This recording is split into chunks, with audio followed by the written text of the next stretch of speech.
Welcome in the Toyota Lounge for the DNVR Avalanche podcast, powered by your Front Range Toyota dealerships.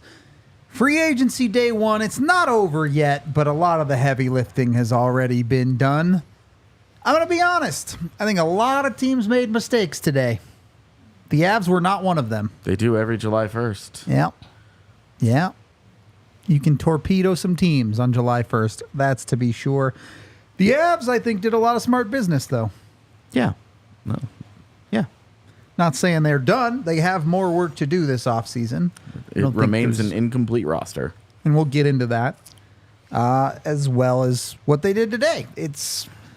Let's start here. I've been talking about it. What is everyone else's feelings on the day so far for Colorado? What we've been talking about this whole offseason is that the Avs have to be cost efficient.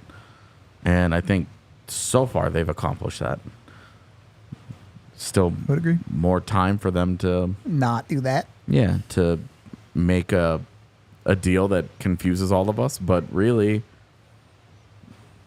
cost efficiency is what you're after. Today it sure looks like they've accomplished that goal. Just like their draft approach, felt like they were keeping their eyes on their own test and not worrying about what the other people were doing. Yep. Felt like it was their free agency approach too. They had pretty specific goals in mind for what the Avalanche needed to accomplish, and so they didn't throw big money contracts in term at any defenseman that hit free agency, and I think that was really wise to do. And they got Jonathan Drouin back in Colorado for another year. So I thought it was an excellent day so far.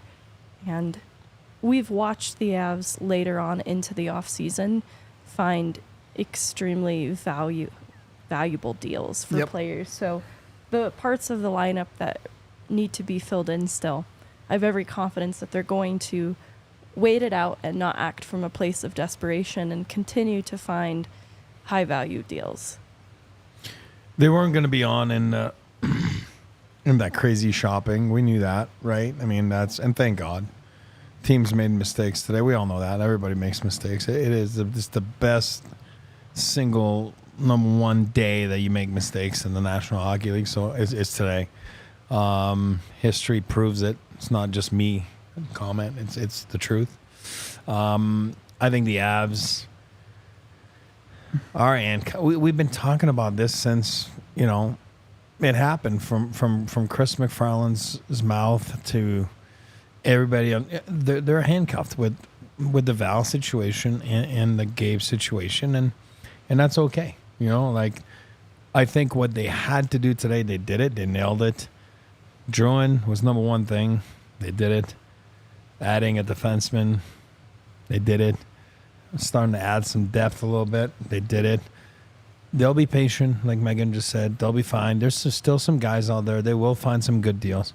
They weren't going to go and sign a guy for $5, $6, $7 million bucks. First, they don't have the room for it. Yeah. So, I mean, it's not like they didn't want to or whatever it is. I'm sure they'd love Jake Gensel. Sure. I mean, who doesn't like him? I mean, that's, or, they should have taken a run at Stamkos. With what money? You know what I mean? So somewhere, somehow, they're still a good freaking team. They're still an upper echelon team in the National Hockey League. They'll still be picked by a lot of people next year to be Stanley Cup winners, and that's okay. So today, I think they did what they had to do. A little bit like the draft. It wasn't sexy, you know what I mean? But it was important what they did today. Yep, you have to start somewhere, and it's a pretty good start for Colorado for sure. Let's jump in. First, let's take a look at some of the guys that left Colorado, and we can get through that and see what kind of holes that the Colorado has already started to fill, but some that are remaining too. Yakov Trenin ends up signing with the Wild for an outrageous price at $3.5 million for 4 years. No way the Avs were bringing him back at that price. Remember when I was like, hey, he's going to get that Nico Sturm 2x2.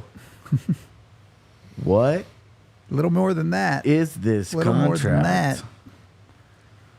It just seems so outrageously so over much. The top. Yeah. I don't know what to tell you. I was talking to my friend over on the Devils reporting side, Christy Flannery, and she liked Trenin as a depth option for the Devils forward group. And the way I explained it to her is it's whatever he's going to be worth is too rich for the Avs blood because their only available role for him is on the fourth line. So if you have a team that is interested in paying him more like third line money, he'd be a good fit. So she still thought the fit existed in New Jersey. Now, obviously, Minnesota has that kind of money to spend. If they're planning to utilize him more in a middle six role, it's a little bit of a stretch, but it also just makes more sense for Minnesota than it would have in Colorado. Here's what I'm going to tell you, and I know that for a fact. He had multiple teams, at that number. Happy for those teams. Oh, yeah. The Avs couldn't do it at that number. I'm just saying. They can, but he's a hot commodity. He there's a reason why Nashville let him go last year. They knew that he knew he was getting that number. They weren't going to pay that number. Yep. He got the number.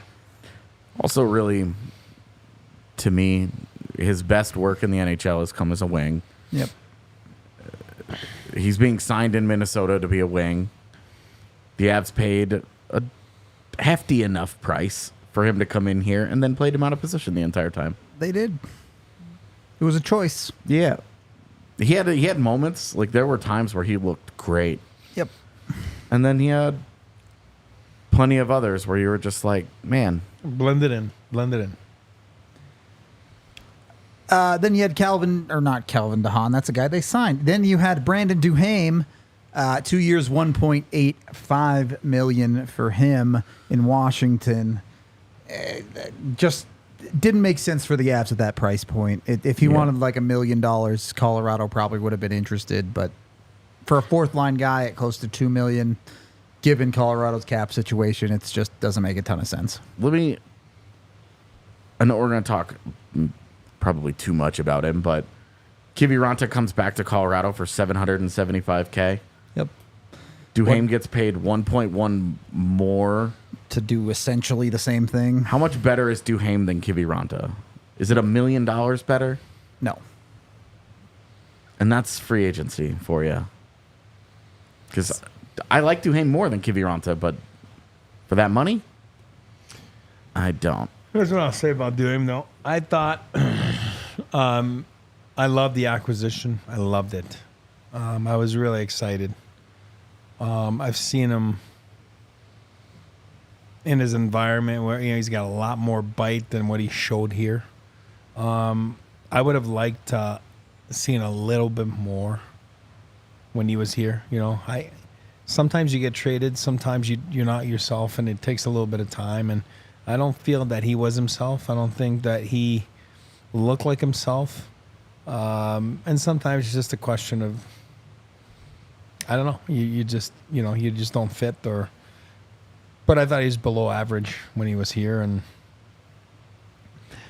do I think the contract's outrageous? No. Well, if I'm the Avs, would I give him that money? No. But, some teams were going to be willing to pay that. And I think he'll do more than fine there. I just would have liked to see him, a lot more from him when he was here, especially in playoff situations, and bring your heartbeat up a little bit and create a little more, again, I'm not condoning violence, that, but just a little bit more oomph, a little bit more jam, a little more pizzazz, I didn't see it. The Avs are just different from other teams in what they're anchored to in terms of where they're spending their money. That kind of money, $1 million plus for a fourth line player, is a luxury they just can't afford right now. Yep. And it's not to say it's not something that they value or that Duhaime isn't a player that would have continued to make sense in Colorado. It's just a luxury they couldn't afford for the fourth line. Similar to Trennan, a position that they need to fill, but they just can't justify spending that kind of money. Yep. Next up, Sean Walker going to Carolina. The details of the contract aren't available yet, but everyone agrees there's a deal in place with Carolina. Based on today, it's probably $6 million something. Some outrageous number for sure. Or league minimum. That would be something. Matt Roy got 5.7, right? Yeah. They came in the league together.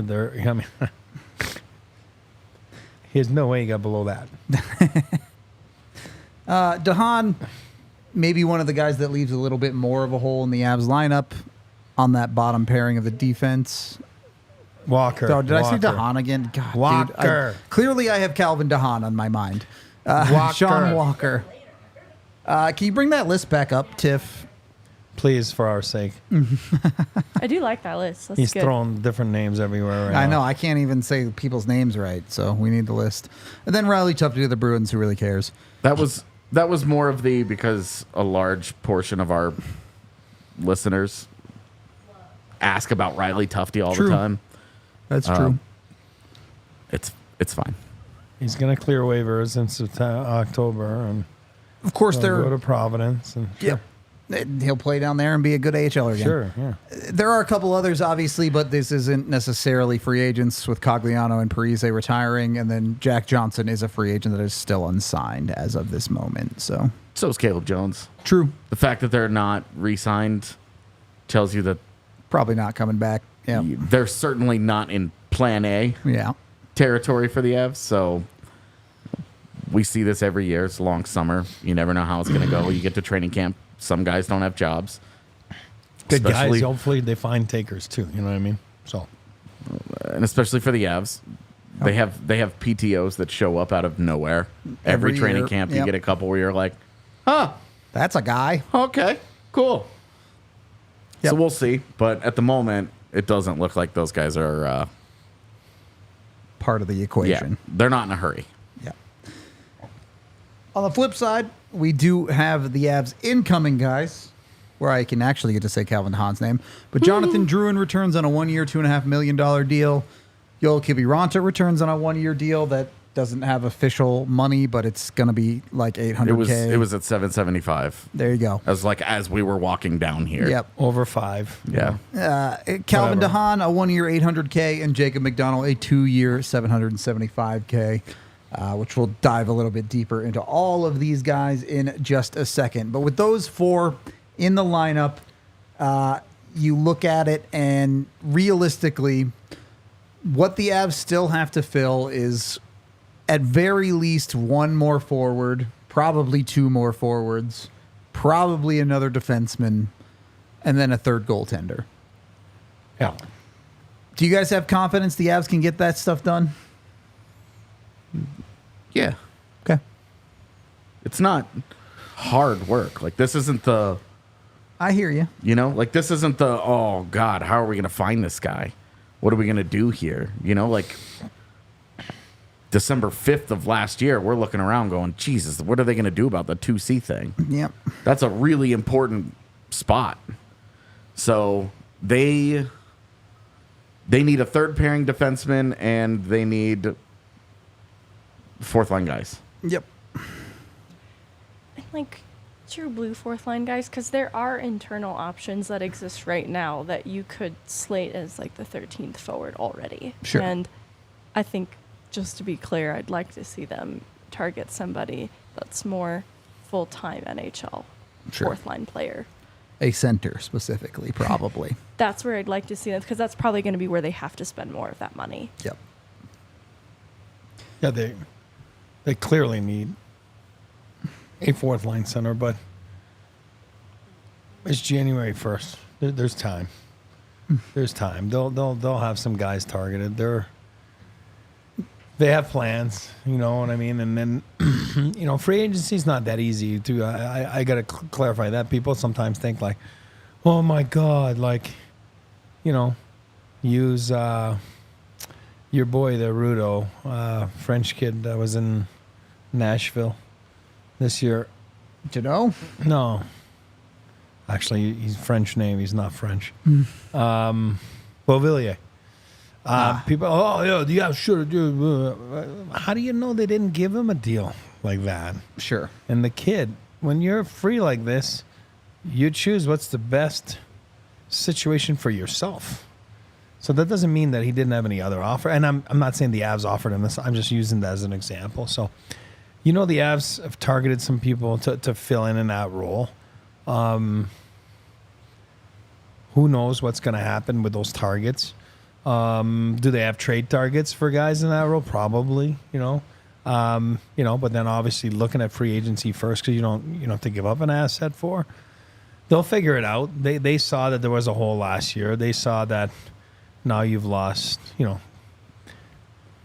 Trennan and guys like that. And so I do believe there's a plan in place. I do believe they'll be fine. It's early. Guys fall through the cracks. They'll figure out that position. There's still some names out there. Whoever they end up signing, the Avs will pick them up with their official vehicle, the Toyota, Good down at the transition. airport. Go get yourself a Toyota at your Front Range Toyota dealerships, whatever kind of car. Trucks have always been in their DNA.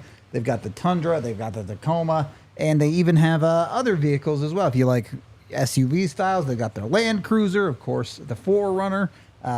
They even have more zero-emission vehicles combined than any other automaker. 16 different hybrid vehicles to choose from, including trucks like the iForce Max Hybrid. So make sure you're getting in there with Toyota, getting a vehicle that can even take you off-road. 17 different models with all-wheel or four-wheel drive available. Go hit up your Front Range Toyota dealerships, including AutoNation Toyota in Arapahoe and Centennial, Corwin Toyota in Boulder, Groove Toyota in Littleton, Mountain States Toyota in Denver, Stevenson Toyota East in Aurora, and Stevenson Toyota West in Lakewood. Toyota is the official vehicle of the Colorado Avalanche and the official vehicle of DNVR. And once you got yourself a Toyota, maybe put a couple of bets down. You can get that with Bet365. When you sign up today with code DNVR365, you get a choice of an offer. Either on your first $5 bet, you get $150 in bonus bets, or you can get a first bet safety net of up to $1,000 on your first bet for qualifying bets, where your bet gets refunded in bonus bets if you lose it. Whatever the sport, whatever the moment, it's never ordinary at Bet365. So make sure you get with them. Maybe you want to put a bet on what Jonathan Drouin can do next season. Maybe Calvin DeHaan's about to have a pop-off year in Colorado. Whatever you bet on, you must be 21 or older and physically located in Colorado. Please gamble responsibly. If you or someone you know has a gambling problem and wants help, call or text 1-800-GAMBLER today. Second period of the DNVR Avalanche podcast. Let's actually dig into some of these signings for Colorado. Let's start with one of the guys that was already here last year in Jonathan Drouin. The Avs get him back, on a 1-year, $2.5 million deal. I mean, that value is, it has to be one of the best value deals of the day, right? It was last year, too.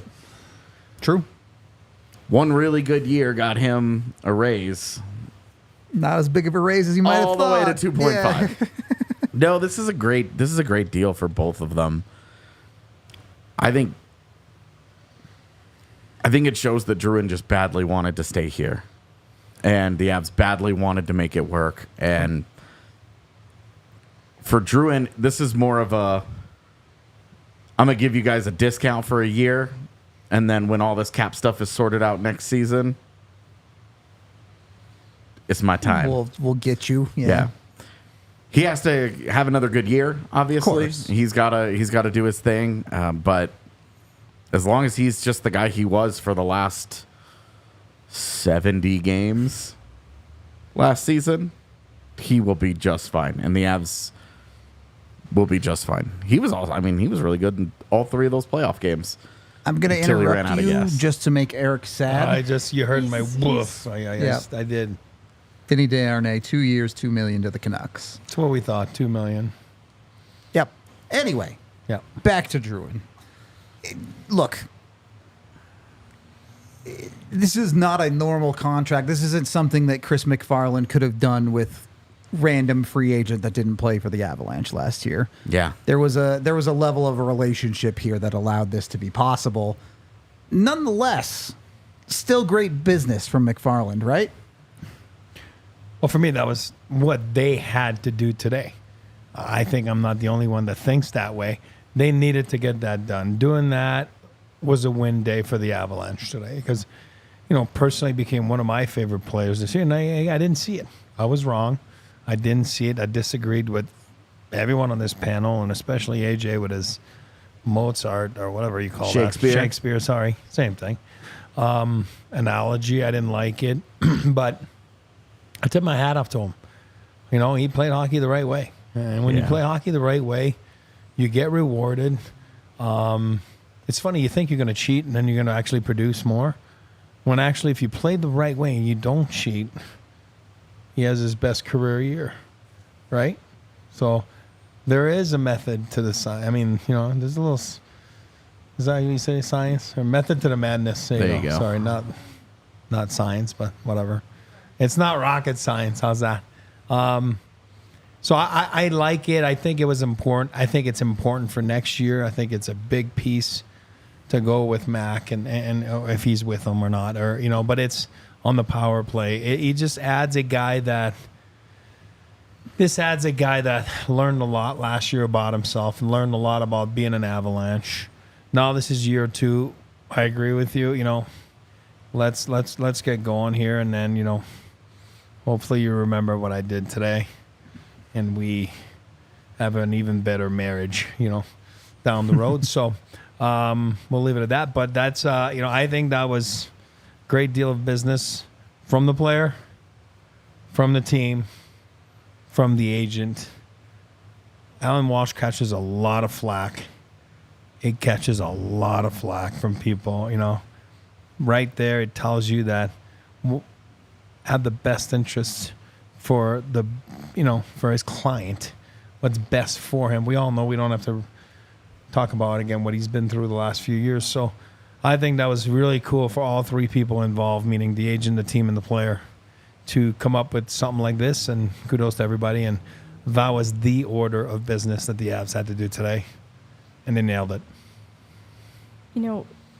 The other teams interested in him, there's probably even more significant interest outside of St. Louis, Boston, and New York with Jonathan Drouin. I think it goes back to the significance then of these relationships and the decision to choose Colorado in the end. Yep. It's where the team is headed. The sentiment McKinnon can't help but express in talking about where this team is going is frustration, because he felt like this team is right there. Yep. And they deserved a better fate this season, and they deserve a better fate next season, and Jonathan Drouin wants to be a part of that. Yep. If he had signed in St. Louis, it would have hurt me That'd have personally. been sad. Yep. I wouldn't have handled that well. He didn't, though, so you don't have to deal with it. He signed here. What you do have to be sad about is Blake Lizotte getting signed by Pittsburgh. Gosh, But this is a tough couch moment right now. We're losing everyone on the couch.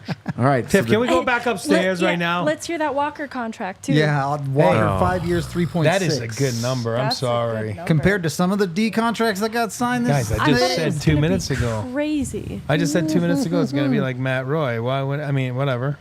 Wow. That's a huge difference. Yeah. That is a Yep. nice number for Yep. the team. Oh, yeah. Exactly. Good for Carolina. Carolina should be fist pumping on that one for sure. Man. After Drouin, the Avs signed their first new guy for the free agency time period this offseason in Calvin Haan. 1 year, $800K, so the deal is A1.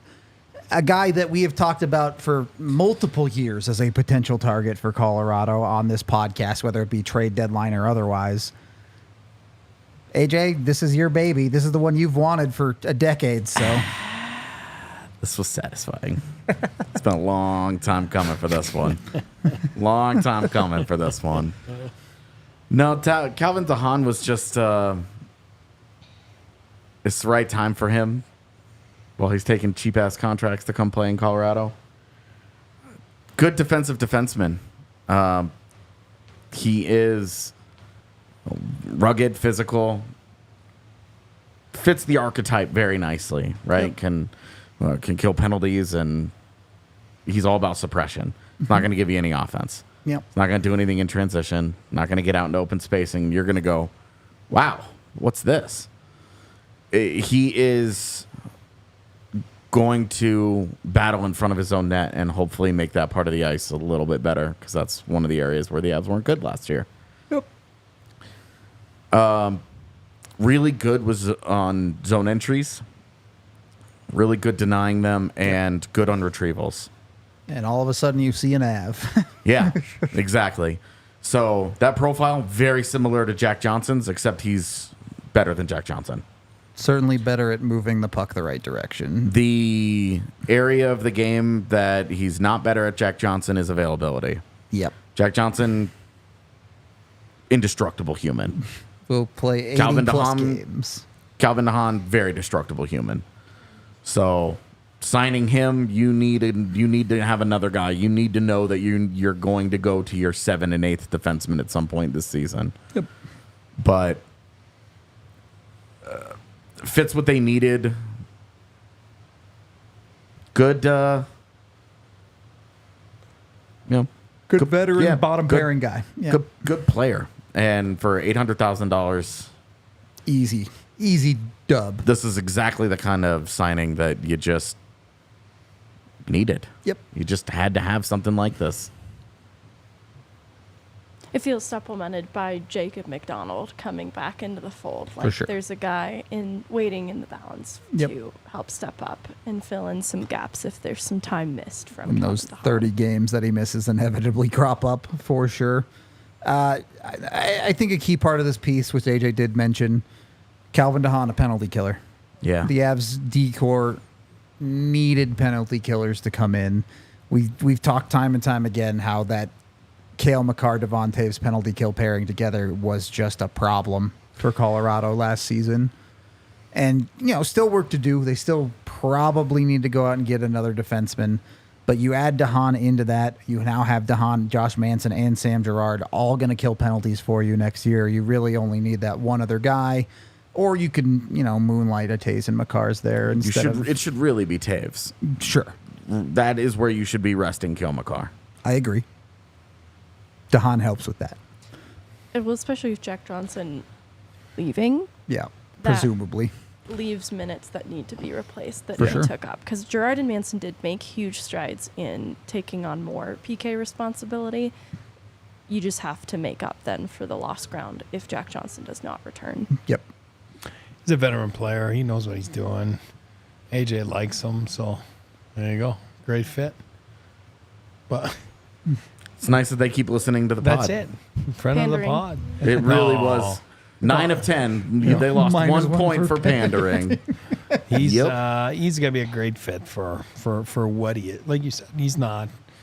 I don't think you're gonna see Calvin DeHaan from 10 years ago, but you're gonna see a solid player, and they need a little bit of depth. We all know that. We saw it last year. We hoping to add more. You know what I mean? Like than just him, right? And but then again, in the situation they're in, what can they do? I don't know. I mean, that's I don't know. But that was certainly a good deal at $800K. That's perfect. Yeah, and he's going to frustrate people. He's a third pairing defenseman. Yep. He's not going to come far in here and from just be perfect. like, "Oh, hey, Cale Makar. no problems ever again." He's a third pairing guy. Yep. There are pockmarks there, but But hopefully fewer than Jack Johnson. yeah, I mean, it's the same profile. It's just better. Yep. Exactly. Those are probably the two biggest signings of the day for Colorado. Not that either of them are gargantuan or anything, but Drouin's pretty big. yep. It I would really agree. is. The money and the term make it feel smaller than it is, but That was It's a fair key. point. That was that's key. a 60-ish point player that you really needed. They came into the day with 4 top 6 players. They really needed that. They're 'cause you leaving it can- with 5. Yeah. You can sneak another guy in there somewhere, like a Kubalik or a Skinner, whatever. Yep. Well, is he next on the go now? And- ever since we sat down, they're all Yeah. going. You could sneak one of those guys into your top 6, and if Landeskog comes back, if Nichushkin comes back, Whatever it you might have a be, really yeah. good problem on your hands because now you're like, wow, look at all these forwards. But if those guys don't come back, yeah, you need one. Yep. You should plan. We should not be planning for Landeskog to be ready at the beginning of the season, and we know that they're Nichushkin without at the Nichushkin for the earliest, month. Yeah, is November first month. 15th, I believe. So yeah. they've somebody has to play there for a month. Yep. It should be Jean-Luc Foudy, but it won't be. Of course. It's some of the work that they have left to do, but getting Drouin done was a really important piece of business for them. Yeah, fully agree. Well, I think we all said that was the biggest thing the Avs have on their plate in a roundtable last week. So, mission accomplished as far as that one is concerned. That's an A+ move at that number. Yep. There's really no complaints at all when it comes to that. And honestly, most of the Avs situation. Thing is, Oh, God, here we go. Jonathan Drouin had to take a little bit of a haircut on the price, right? Yes, Rudo. But better to take a little bit of a haircut when you're doing smart business with a team, as opposed to someone like Dallas who's shaving their balls with a rusty razor. So don't do that. Get Manscaped instead. Be a Chris McFarland man and use Manscaped.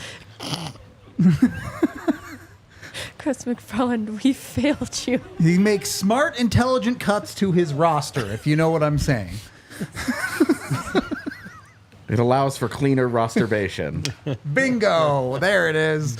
Manscaped can get 20% off and free shipping with code AVS over at manscaped.com. Get their new Ultra Performance Package 5.0, which includes the new 5.0 lawnmower trimmer and so much more. Whatever products you need, from beard to balls, they say, you can get it with Manscaped. So go jump on it, get their trimmers, get their deodorants, get their soaps, get their toners. They've got it all when it comes to Manscaped. Again, get 20% off and free shipping with code AVS at manscaped.com today. No more juggling multiple tools or dealing with subpar results. Just efficient, effective grooming wherever you need it with code AVS at manscaped.com. And once you've got your Manscaped situation all sorted out, make sure you're looking good out there in the summer. Put your Shady Rays on and keep it good, clean. I don't know. What do the kids say these days? Dude, I don't know. I'm not a kid. Are they on fleek?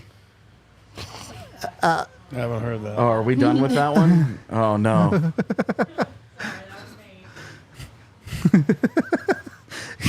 I don't know what the phrase is, but either way, Shady Rays will have you looking good wherever you go. Look and fly. Look and fly. Super cool. Swag. Just be who you are, man. Bussin'. Oh, that's not who you are. That went the opposite direction. That is not who you are. 35% off all of their polarized sunglasses at shadyrays.com with code DNVR. Given 5 stars by over 300,000 people. Jump on with them. They've been with us for a while. We appreciate them over here. The best part is you can replace them. If you break them, lose them, don't like them. In the first 30 days, it costs you nothing. They'll send you a new pair. Third period of the DNVR Avalanche podcast. We were talking about Haan. Is there anything else we wanted to add? No? He's perfect and can do no wrong. And if any of you come for him, I come for you. There you go. You heard it here first. The other 2 deals, well, 3 deals technically that the Avs made today are a little bit smaller. First, bringing Yoel Kiviranta back on a 1-year deal. We talked about this on the live quite a bit, but I'll speak for myself. It probably would feel better about this deal if he ends up being more of a 13th forward than in your starting lineup, but no complaints. This is a depth forward ad for you guys that you know more or less what you're going to get out of. He gave you a good playoffs that you can kind of lean on. A guy a coach can trust a little bit. A little blanket, Yeah. little security blanket for the coaches. And, doesn't matter if you're 6 months old, 2 years old, 12 years old, you like your little blankie, you know what I mean? So coaches like their little safety nets, So I think they did a good job. They spent a lot of time last year as a coaching staff, especially Ray and, with them to mold them into someone they can trust. And like you said, in the playoffs, he was trusted and he did the job. And, again, personally, would I like more from that guy? Yeah, Do I think he's capable of more? Maybe not. So I think it's what he is exactly what I'm saying. So it's a two-way guy, and it's a safety blanket. And guy that's familiar now with the system, if needed, then you play him. If you don't need him, then he's not hurting you. I mean, he's on a two-way, and it is what it is. Maybe most importantly, the Ericism lives on. Kiviranta. Kiviranta. I like that he gets rewarded for the patience he showed in coming to camp and going to the Eagles and earning that NHL contract in time. I think, other players opted out of that situation. They didn't want to continue on. And he put the time in, trusted in the organization and himself to get there eventually. And I think what he showed in the Winnipeg series when he had to step up and play with that third line. I don't expect that to be where he's slated next year, but it does show promise that he fits in with the way that the bottom of the lineup wants to play. And that's a little easier to move into a year 2 with than taking a gamble on somebody totally new who needs to make that adjustment from scratch. And credit to him as a guy who, I know it's not 1-to-1 because some of these guys were playing center, but Freddie Olofsson was there and does not look like he's going to be coming back to Colorado. So Kiviranta earned a job over some of these other guys, a Chris Wagner as well, who is still in Colorado, but Kiviranta almost certainly ahead of him on the depth chart unless there's a center situation. So a guy who, at least in the Avalanche's eyes, did all the right things to earn a job over some of these other dudes. Okay. Kiviranta. I don't think he's very good. He's not. I just That's why don't- I'd rather him be a 13. Yeah, and I think I would rather it be more like 14 or 15. That's too optimistic for my blood, but I get it. I think it's too optimistic for 13. I think they are looking at him and saying, yeah, you're Andrew Cogliano now. Go. And that makes me want to light myself on fire. Boy. Fair enough. I just don't think it's good enough. Maybe. At 775, I'm not going to throw a fit about it, but when he plays, because right now we always have the same conversations on July 1st, every single year. Oh, yeah, well, somebody can outplay him, and then they'll just take his job, and they'll move him down. It never happens. We have a super chat about that, so we'll get to that. It never happens. And now you are talking about Jean-Luc Foudy or an Oscar Olsen or a Jason Polin or Andre Pavel, any of these guys that you are trying to invest and develop and whatever, have no One shot more at body it. to climb over. Yeah. Yeah, have no shot at it because it's not like they're looking at him as, hey, it's fine.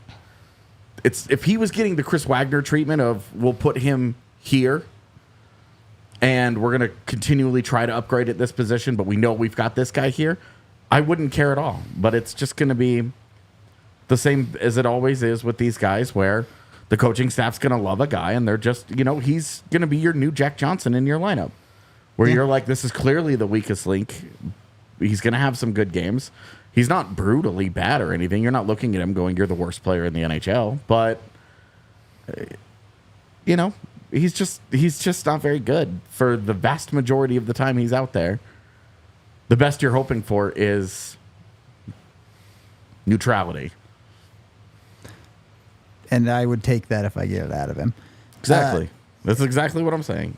A guy who maybe It's fine. did end up in more of that Chris Wagner situation in Jacob MacDonald, Yeah. getting brought back for 2 years. Look, I think we all agree he's probably going to start the season with the Eagles, but a guy who checks that magical box of can play forward and defense both for a team that is going to be cap strapped. Cost efficient. You know the Avs loves to do that flexible. Well, we're going on a road trip. We need one body. Hey, Jacob MacDonald, come on down. Yep. Yeah. Makes sense from the salary cap standpoint. I would buy a lot more that they want him on the NHL roster for real, if they had not given him $525,000 to be in the AHL, which Sure. is a monster number for that league. Yep. Anecdotally, it's the highest number I can recall the Avs having ever given out to somebody.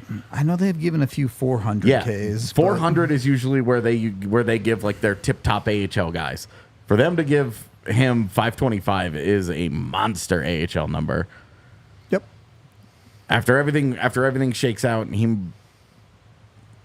there won't be a significant difference in how much money he actually takes home, True. depending on where he goes. The Eagles need a captain.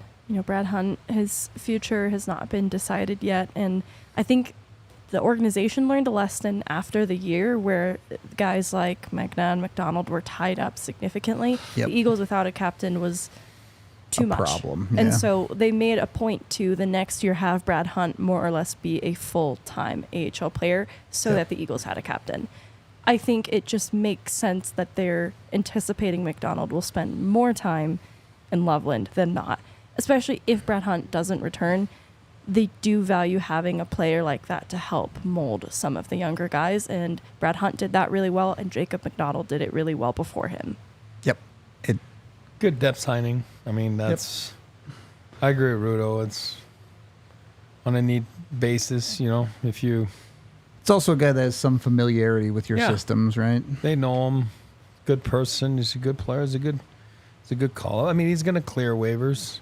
You're going to say, well, last time he didn't. No, I know. It was during the season. If you're talking about the start of the season waivers, he will clear waivers. That's not a knock on the player. It's just the contract, the way it is. He will clear waivers. And, yeah, he gives you a nice guy for down there and then a nice guy to call up as a forward or as a D, and familiar with the system, and good order of business today on that signing. Yep. Somebody in chat keeps asking about the Chase Bradley contract. We're about to get to it. Okay. Yeah. The Avs did sign one other guy, not particularly NHL relevant. Chase Bradley to a 2-year ELC deal coming out of University of Connecticut. Put up 22 points in 30 games, I think it was this year. I'm a little confused because it did say he was drafted by Detroit and he went only to 3 years of college. Might have been a first year at USHL, whatever. I mean, I don't know. But I don't know the details either. He's a free agent. Yeah. They signed Chase Bradley. They get a Yukon guy. Go Huskies. Throw it into the same pool of players that you did, like the Jason Polans and Andre Pavels of last year. Yeah. A little bit younger, but same kind of deal. This is Logan O'Connor 2.0. Sure. Very similar profiles. Yep. I think what's interesting about him, too, is he's taking a chance on himself because he had another year of eligibility in college, and his line mate, a highly coveted Nashville prospect, Matthew Wood, entered the transfer portal and left, and that would have given him more top-line opportunity going into next year. Yep. Instead of seizing that, he's making the transition to pro, where it's going to be an extremely competitive environment. He's going to be battling for a job in the American League, and it's not going to be promised. Yep. And so I think it's intriguing. But he did kind of, at least in college, profile as a top 6 winger. I think that's going to change, and they're going to be parts of his game that also need to adapt to that at the pro level. But it is interesting to see a player like that take a chance on himself. It always speaks to a level of confidence that you want to see how that translates on ice. So excited to see him. Absolutely envisioning this, though, as an American League guy who can take, the Ivan route and try to Earn get some to an stuff, NHL path along the way. But, I mean, it's already built in for him here. So it is interesting, and I'm excited to see him in person. Can they sneak him into dev camp tomorrow? Yeah, I want to see him in person. Exactly. But just for our sake, please, Chase. Because it's intriguing, the route that Probably he's there. taking, the path that he's taking. It's interesting. He'll probably be there. Can't see why he wouldn't be there tomorrow, Signed I mean, today. assuming he has a flight out. I mean, I'm sure he Hopefully it's signed not today. He Frontier. might have signed earlier. He might have signed yesterday. He might have, you know what I mean? Might still be here right now. Maybe. Call the hotel, find We'll out. see. Well, I mean, he's coming from Stores. He won't have to fly Frontier. He's going to have to fly Delta. He'll be fine. Delta will be okay. It'd be good with Delta.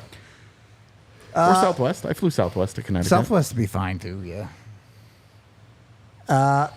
That is all 5 of the guys that the Avs have signed today so far. We do expect a slew of AHL guys to come maybe at the end of the day, or maybe it's not till tomorrow or whatever it might be.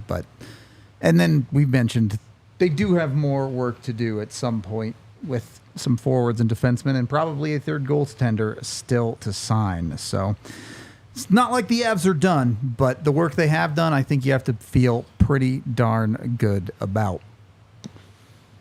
Okay. An interesting day. AJ, I know you put out the stocks tweet. Stonks. Yeah, people apparently don't like my stonks. Okay, well, I want to hear about your stonks. Who won, who lost today? I mean, it was really more about like what they've done this off season than just free agency Fine. day, but like just because I had Utah in there, where they did all the trading. Chicago's gotten better, which is funny because it's like they were so horrible that it Pretty low was bar, not going to be hard for that to happen. I don't like what Dallas has done.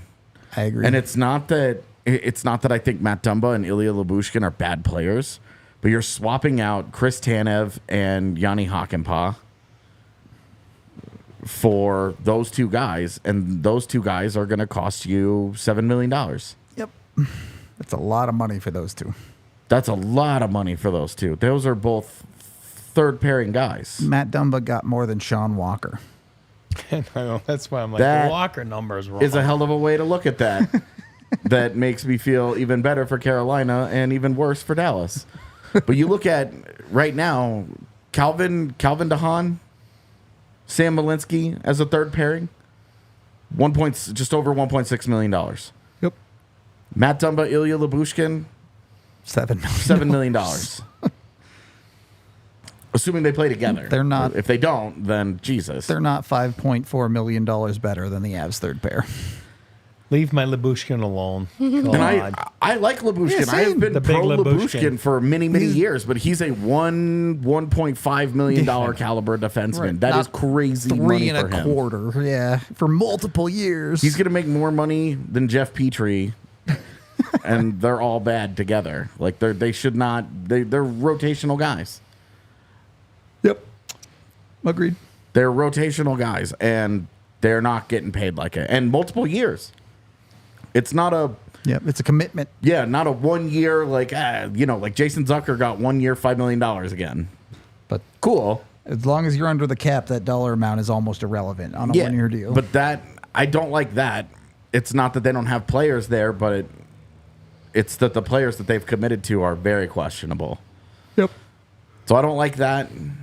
Their forward core gets a little bit worse with Joe Pavelski. Matt Duchene stays at the same number. I haven't seen them do anything else in their forward core.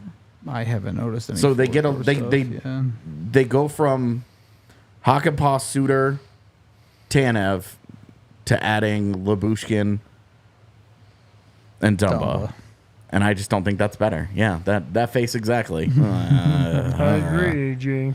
I just don't think it's not great. It's not like they've like bottomed out or anything. I don't think it's significantly worse. The same thing with Winnipeg.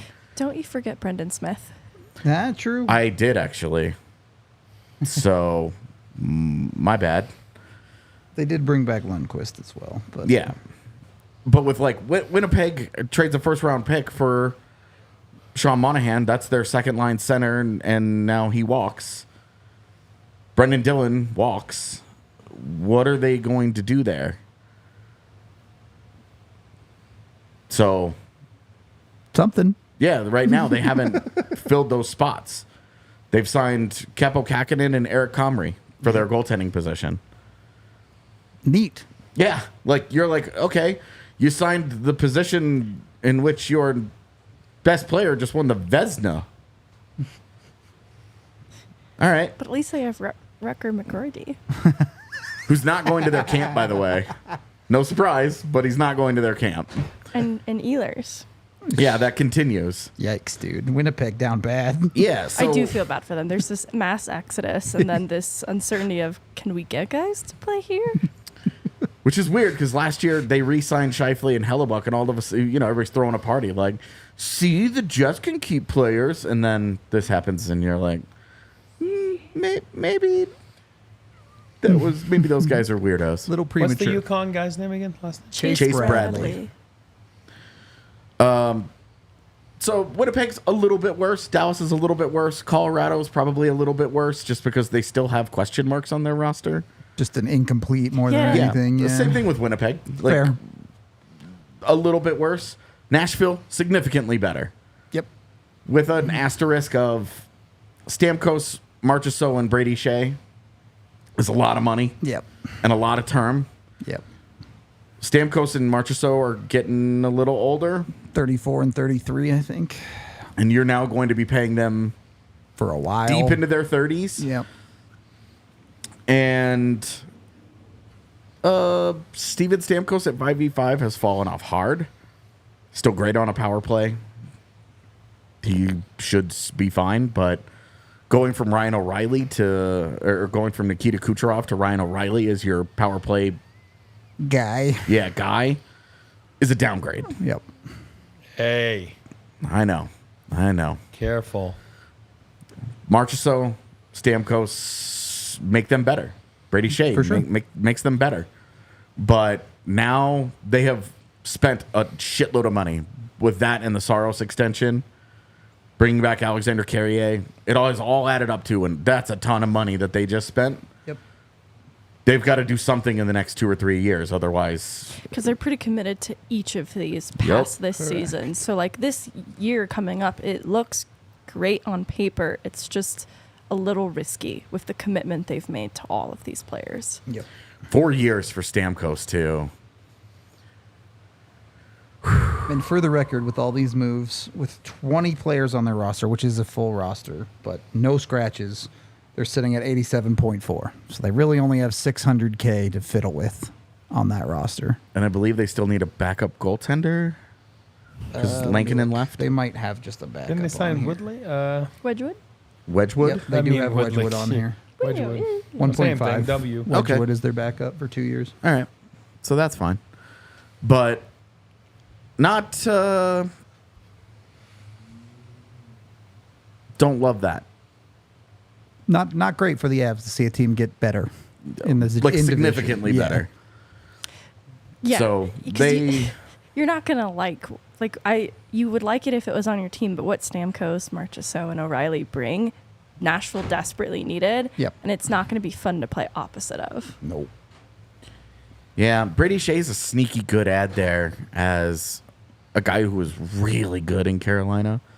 But he's always kind of been like, he's pretty good, but he's never Can't quite really take that broken next step. through. Yeah. That's a And, lot of money. and exactly, you just gave him a 7x7 for like a pretty good I player. guess you're saying the same thing I said earlier. Was I like him, but really? Yeah. Second shot of the can, too, right? Mm-hmm. What was he making before? Like, pretty. Yeah, the Rangers gave him a Pretty big, hefty big deal. deal. So, not sure if I buy that they're going to be good enough to win a cup. That's where I'm at. which is the whole point of this. Yep. But you put,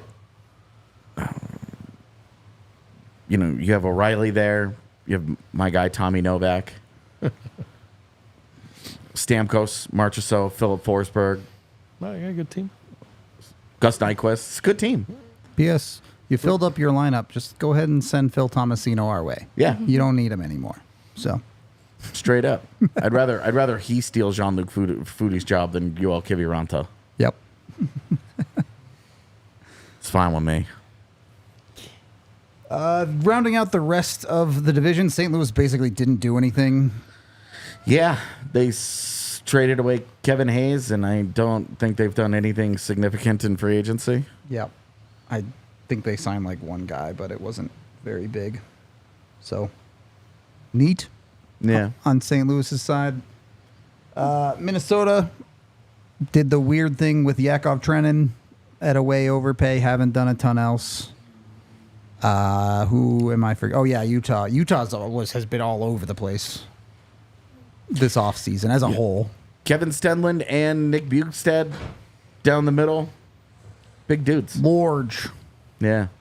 Well, then you have Barrett Hayton and Logan Cooley. Not big dudes. True.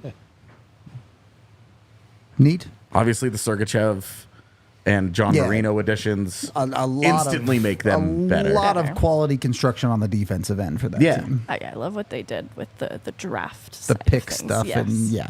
It's all that's really encouraging. I think they're going to be.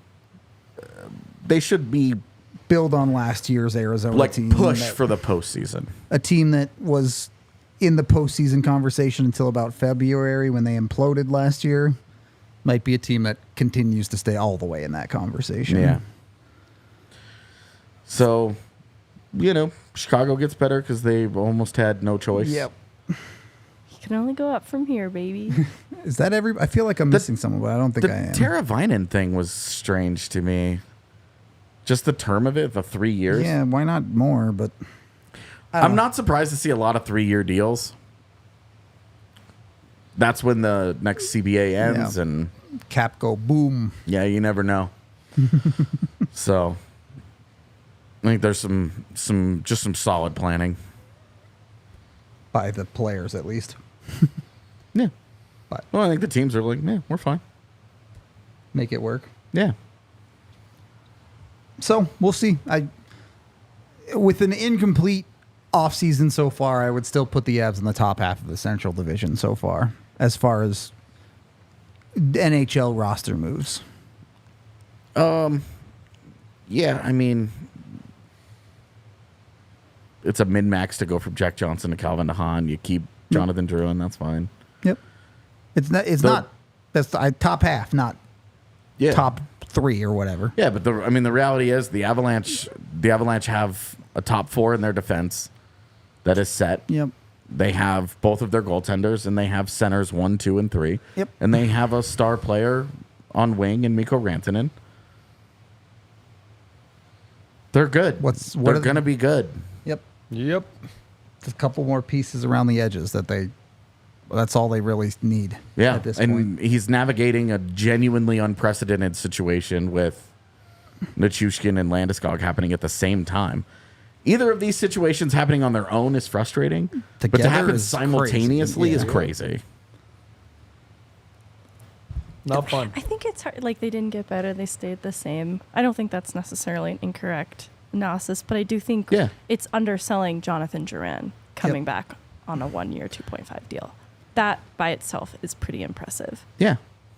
And to get Casey Middlestad on the deal that they got him on, like, you're walking into next year with a legitimate second-line center. And it came in under projections still. You look at that trending contract, which the projections even underestimated what he would get. Yep. Not to put too much value in that, too, but I think even the Casey Middlestat contract was good work. And the Devon Toews extension, like, coming into this year and seeing how much money is being thrown around at some of these defensemen of his caliber or lesser, it has aged really well. I really don't know how much better Chris McFarland could have done this offseason when it comes to navigating the ridiculousness that he has to deal with this year. Is it absolutely perfect? No, of course. There's always going to be a guy where you're like, wow, could have had him at that price or whatever. But he hasn't done anything stupid.